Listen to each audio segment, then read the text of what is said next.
So why haven't things changed, and why is it still a slow process? So I thought this was put pretty well by the same person, Michael Nielsen, and I think as with many things, I think one of the main problems is actually just the inertia. So this is the way that it's always been done. I don't think we need to throw out the baby with the bathwater and get rid of the process of peer review completely, but I think there is a great amount of inertia as far as trying to reform this process.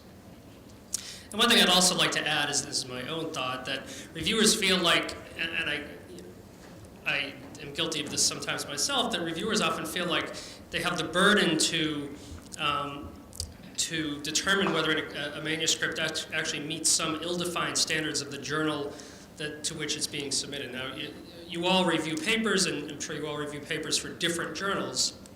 However, you're not the final publisher of these papers, and so a lot of people get caught up on this concept of the impact factor and trying to figure out whether or not a paper that they're looking at is going to have the sufficient impact factor to justify publication in whatever journal it's been submitted to. So this is a term that I'd like to call the tyranny of the impact factor, and it's something that I'd like to actively lobby against.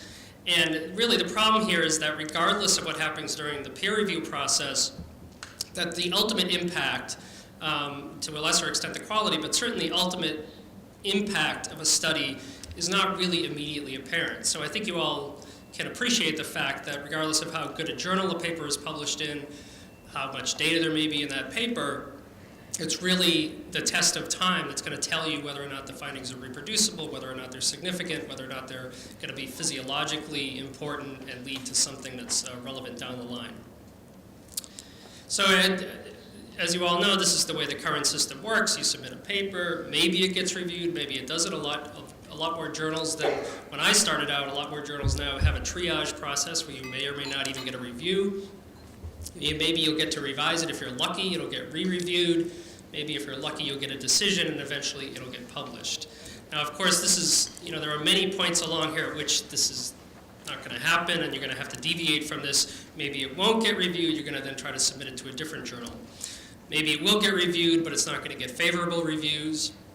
And again, you're going to have to spend more time to resubmit it to another journal.